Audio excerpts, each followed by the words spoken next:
साथियों नमस्कार। अहंकार को कैसे दूर करें? हर आदमी में अहंकार होता है। अहंकार तो शुरू से, जब से हम दुनिया में आते हैं और जानने लगते हैं, तब से कुछ न कुछ अंश अहंकार का हमारे मन में उत्पन्न होता ही है।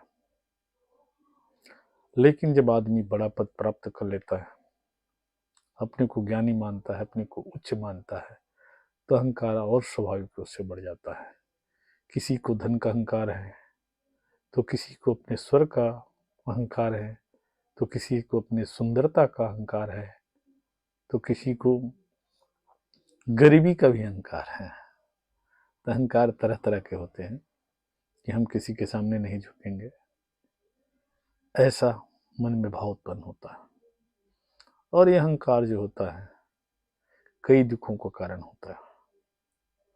यदि आप में अहंकार आना बंद हो गया, तो मानिए कि आप कई दुखों से ऐसे मुक्त हो गए।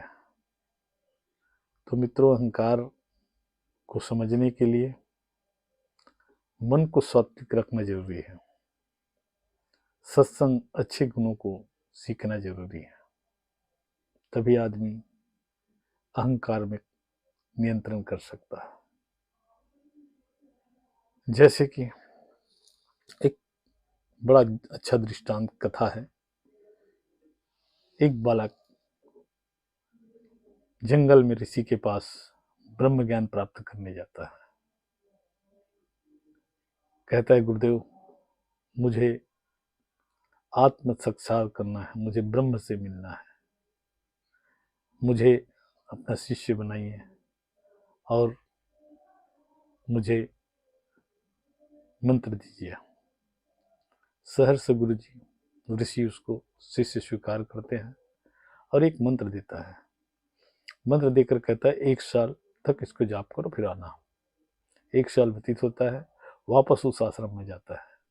जैसे ही आश्रम में जाता है, आश्रम में झाड़ू लगाने वाली महिला कचरा को उठाकर उसके ऊपर फेंक देता है। अत्यधिक क्रोधित होकर बालक महिला को मारने के लिए दौड़ता है। उसी समय उसके गुरुदेव बचा देता है। फिर बाद में नहा धोकर के गुरुदेव के पास जाता है।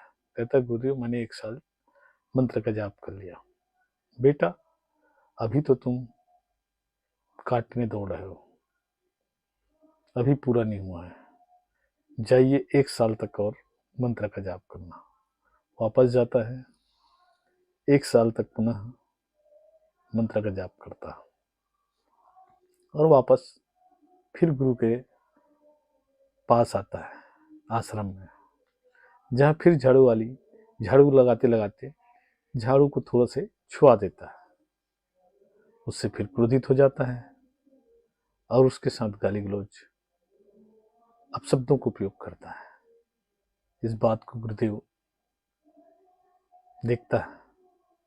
बाद में स्नान करके पुनः गुरुदेव के पास आता है और कहता है, गुरुदेव, मैंने आपके आदेश का पालन किया और ये 2 साल हो गए मंत्र जाप करते हुए। अब तो मुझे ज्ञान दीजिए, ब्रह्म ज्ञान दीजिए।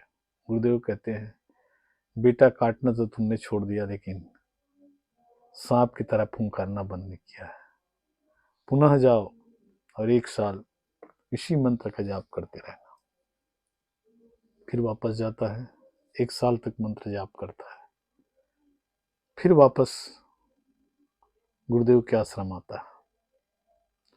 इस बार साफ सफाई करने वाली महिला बाल्टी में भरी हुई कचरे को उसी के ऊपर डाल देता है। इस समय बालक क्रोधित तो नहीं होता, बल्कि कहता है कि मेरे अंदर जितनी बुराई थी उसको आपने दूर कर दिया। आपको बहुत बहुत धन्यवाद, जो मेरे अंदर के बुराई है उसको दूर कर दिए।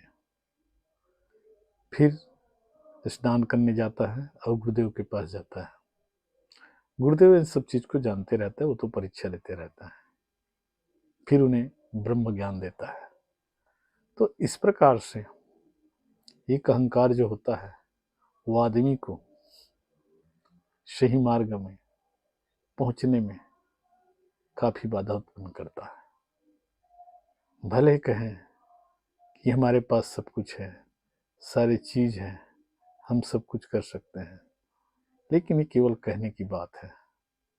इसलिए जीवन में उच्च पद वही प्राप्त करता है जो अहंकार पे विजय हासिल करता है। इन्हीं बातों के साथ अपने वाणी को विराम देता हूँ। राधे राधे मित्रों।